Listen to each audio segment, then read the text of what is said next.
Pada tahun 1984, ketika dua ahli bahan peledak CIA yang bernama Ray Quick dan rekannya Ned Trent terlihat sedang mengeksekusi tugasnya,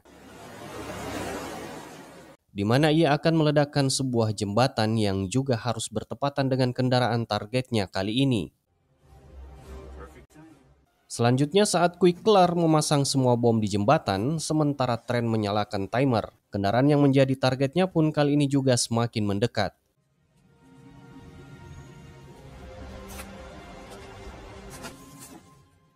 Namun Quick yang melihat seorang anak kecil di dalam mobil tersebut langsung meminta kepada Trent untuk menghentikan timernya. Akan tetapi Trent justru menolaknya mentah-mentah.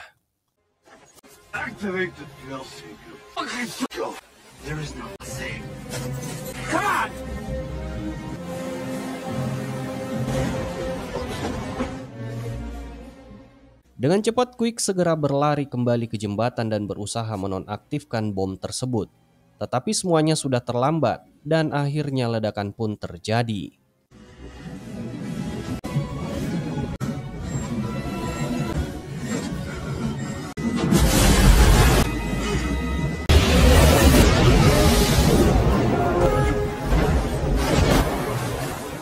Selanjutnya Quick yang telah meluapkan kemarahannya saking kesalnya pada Trent, ia mengatakan kalau karirnya sebagai agen CIA dipastikan akan tamat karena kejadian barusan.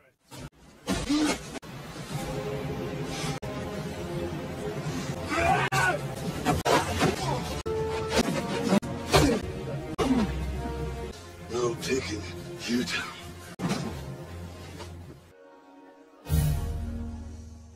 10 tahun berlalu setelah kejadian itu, Trent telah keluar dari CIA dan saat ini ia bekerja sebagai kepala keamanan untuk seorang bos mafia bernama Joe Leon. Namun ternyata dendamnya terhadap Quick belum hilang. Ia masih berusaha mencari cara untuk membalasnya. Sementara itu, Quick juga telah meninggalkan CIA dan kini bekerja sebagai ahli peledak bayaran.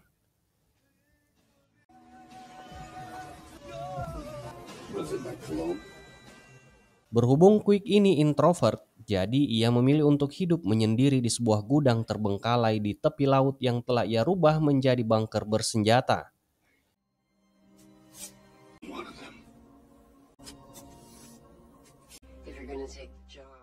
Jadi ketika ia memiliki seorang klien, selalu Quick tolak untuk bertemu secara pribadi dan membiarkan kliennya menghubunginya secara langsung. Pada suatu malam tepat sebelum pensiun dari pekerjaannya, Quick justru menerima satu orderan terakhir dari seorang wanita misterius. Wanita itu memintanya untuk membalaskan dendam kepada sekelompok mafia yang telah membunuh kedua orang tuanya saat ia masih kecil. Awalnya Quick menolak permintaan tersebut. Namun ada sesuatu yang menarik dari wanita itu, yaitu suaranya yang begitu menggoda. Akhirnya Quick pun menyetujui permintaan itu, tetapi dengan satu syarat. Mereka tidak boleh bertemu. Satu-satunya cara mereka berkomunikasi adalah ketika Quick yang menghubunginya terlebih dahulu. Biasanya ia akan berpindah tempat menggunakan angkutan umum menuju bagian lain kota, lalu menelponnya dari telepon umum. Terungkap kalau Quick telah disewa oleh seorang wanita muda bernama May Munro untuk menghabisi 3 pria yang membunuh orang tuanya bertahun-tahun yang lalu, yang kebetulan salah satunya adalah putra dari bos mafia Joe Leon, yang bernama Thomas. Sementara 2 orang lainnya adalah anak buah dari Joe Leon.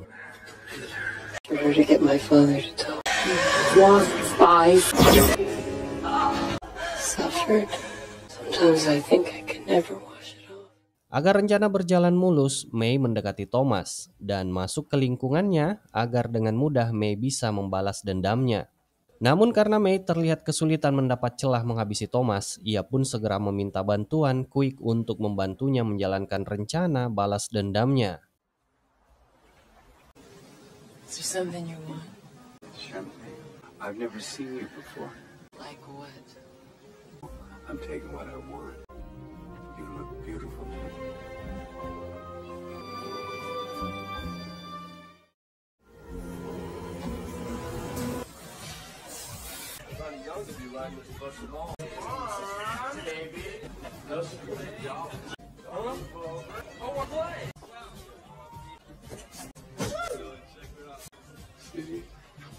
That seat's taken. Fuck you.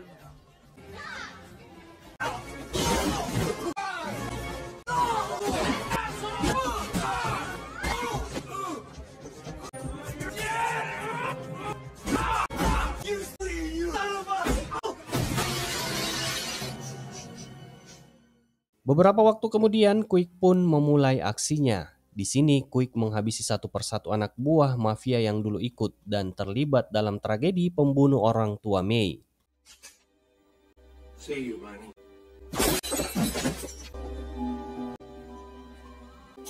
Tu fucking hours, come mierda.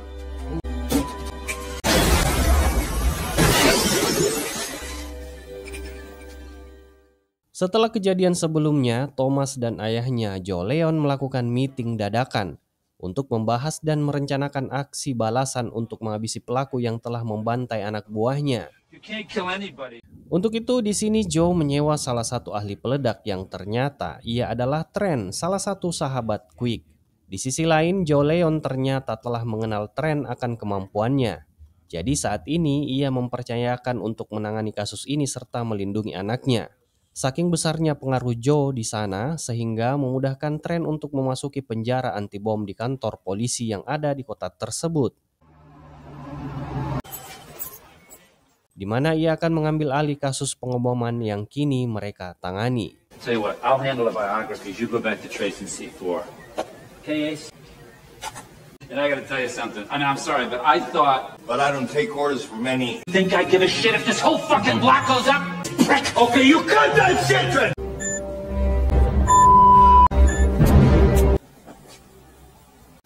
You leave the folks at the party to me.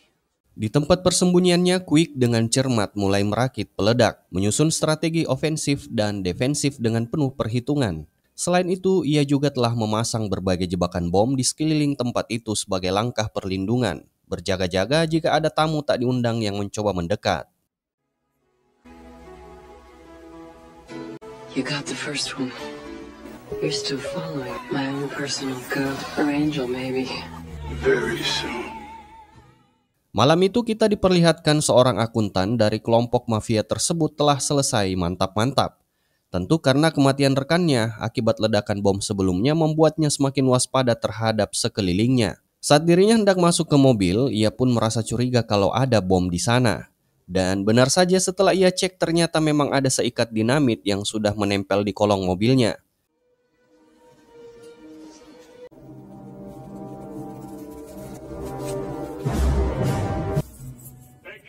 Untuk itu si akuntan pun berpura-pura meminta bantuan petugas parkir untuk mengeluarkan mobilnya.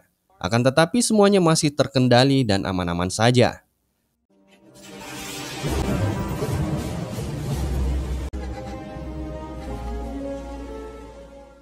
Sampai akhirnya ia tiba di pos parkir dan inilah yang terjadi.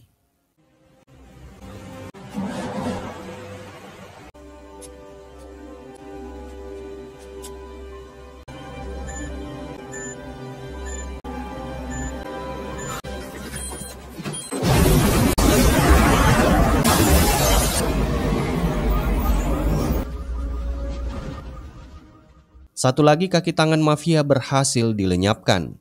Tren yang kembali kecolongan menjadi semakin geram.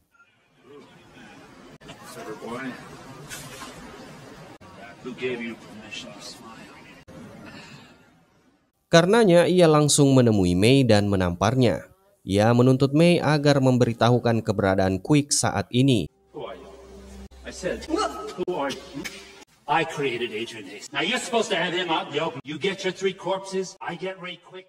Ternyata di sini diketahui kalau May juga diperintahkan oleh Trent untuk menjebak Quick agar ia mau keluar dari persembunyiannya. It was my voice. He trusts me. Why do you even need... He's not interested in a bad asshole like you.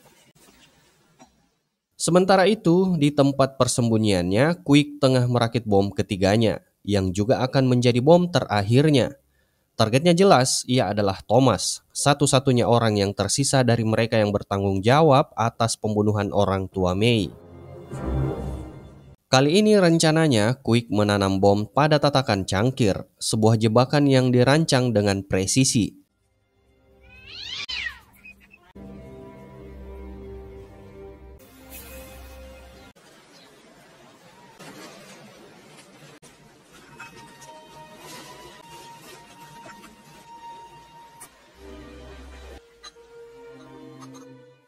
Namun tepat ketika ia mengaktifkan pemicunya, ia malah melihat May masuk ke kamar bersama Thomas. Jadi May pastinya juga akan terkena imbas dari ledakan bom itu.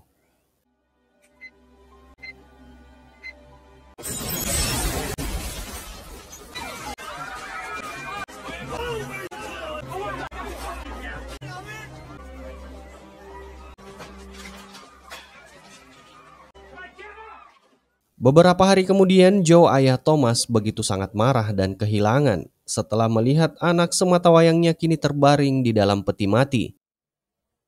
Ia pun menyalahkan Trent atas semua kejadian ini. Olehnya itu, Joe yang tidak mau tahu memerintahkan Trent untuk menyelesaikan semua tugasnya sebelum jasad anaknya dimakamkan.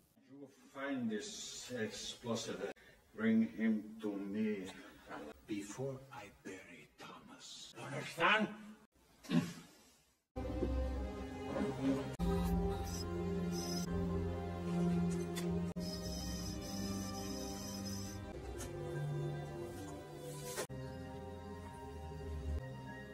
Agent Hastings, Miami-Dade County, sir. Lonely, needy, deeply hurt.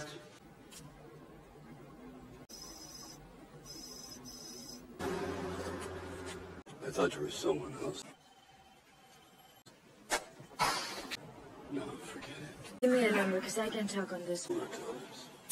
On the line, I want to talk to him. What'd you say? Put him on the line! Losing your job as a CIA attack dog. Look at him, like jerking off for you. Service to the highest bidder, won't you stinking nugget? You killed! Eating you up inside, isn't it? An innocent bystander, Ray. You got no mercy. Time's up, 58 seconds. Di sisi lain, Trent juga nampak kebingungan karena umpannya yaitu May juga kini sudah tiada. Nobody. Jumped off before we lost. Sedangkan di tempat lain, Quick terlihat mendatangi pemakaman May yang dikiranya sudah meninggal. Namun begitu Quick menghampiri peti mati tersebut, ia pun terkejut saat melihat jika jasad yang ada di peti bukanlah May, melainkan seorang wanita parubaya. Di saat Quick akan meninggalkan gereja, untuk pertama kalinya mereka pun bertemu kembali. Nah, barulah terungkap jika semua rencana yang May buat adalah agar bisa keluar dari rencana Trent dengan memalsukan kematiannya.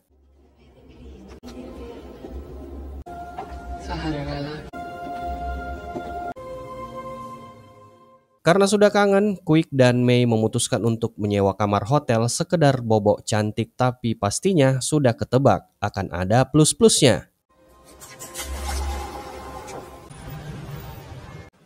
Who are you? Open the casket. I said, open the fucking casket. Bitch.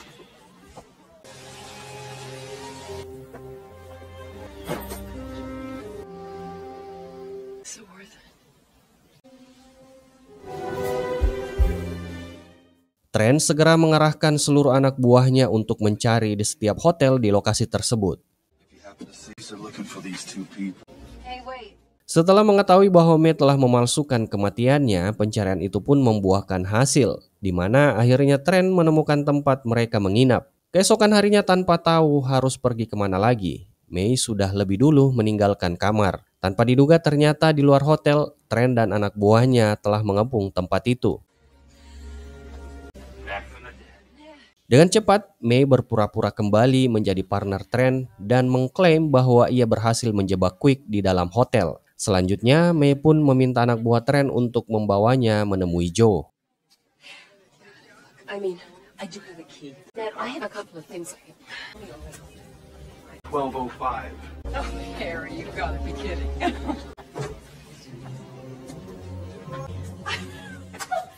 Leon's men are on their way out. Me up.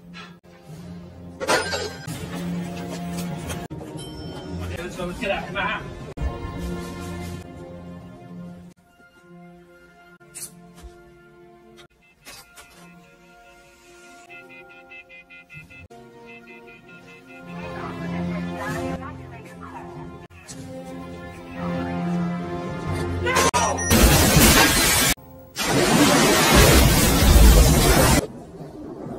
Come on.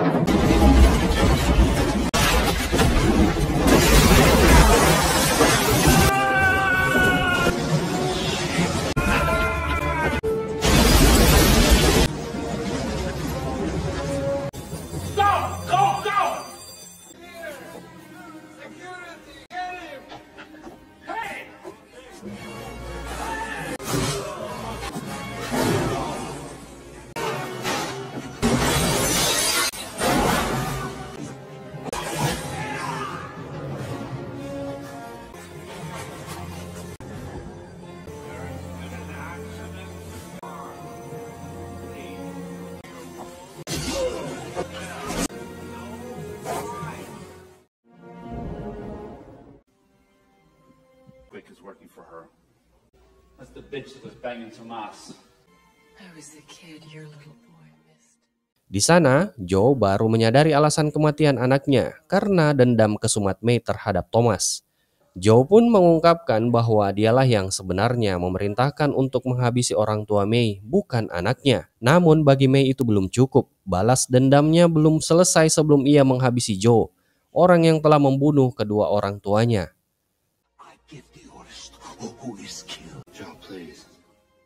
Di hotel, Quick berhasil meloloskan diri dari kepungan anak buah Trent. Setelah kejadian itu, Trent memaksa May untuk menelpon Quick dan mengajaknya bertemu.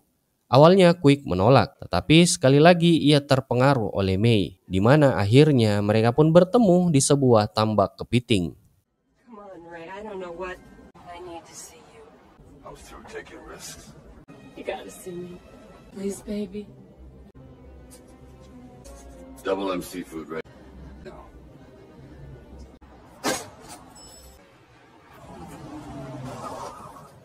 You're going in alone, May. Make some time together again. You know, you wash the, you might clean up pretty good.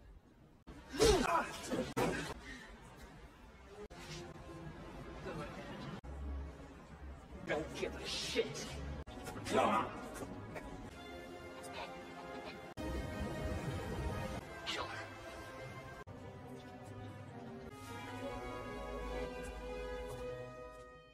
Setibanya di tempat itu, tanpa diduga, Quick meledakkan tambak tersebut karena menyadari bahwa tempat itu sudah dikepung oleh anak buah Trent. Boys, we gotta move in.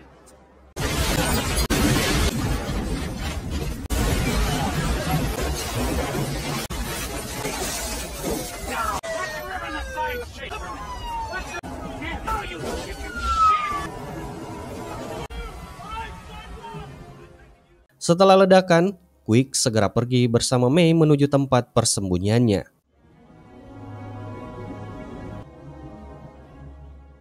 Lagi-lagi, Trent gagal menangkap Quick. Namun kali ini ia menyewa seorang ahli analisis suara untuk menelusuri panggilan Quick saat berbicara dengan May. Suara itu kemudian dibedah secara mendetail, dari nada demi nada hingga decitan demi decitan.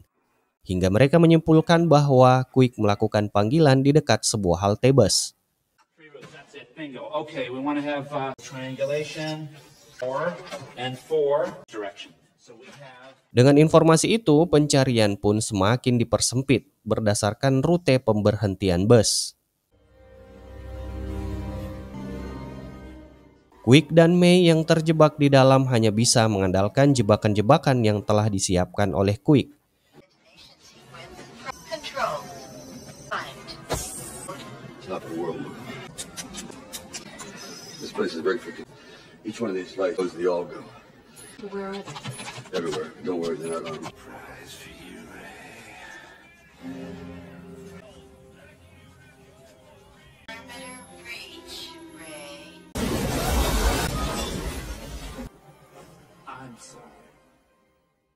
Saat serangan bertubi-tubi, Trent pun akhirnya berhasil menerobos masuk dan menawarkan untuk melakukan negosiasi. Sebagai sesama ahli peledak, Trent mengungkapkan kalau kemarin ia diam-diam telah menaruh bom di saku jas May.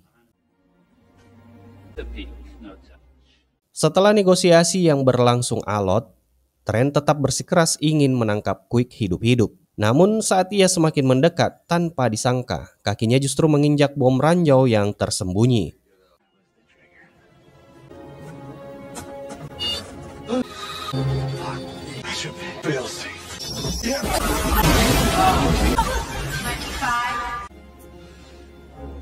Straight down the right side. Not without you. Right behind you. Untungnya Quick dan May berhasil masuk ke dalam bunker, sehingga saat bom meledakkan tempat itu, mereka pun berhasil selamat.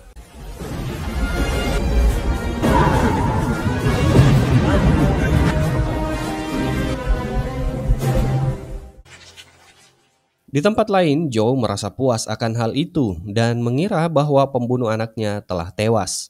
Namun di suatu kesempatan ia menerima sebuah bingkisan misterius berisi liontin. Joe pun membukanya, dan bersamaan dengan itu, film pun selesai. Terima kasih sudah menonton alur film The Specialist. Semoga kalian terhibur. So, sampai jumpa di alur film seru lainnya, and bye-bye.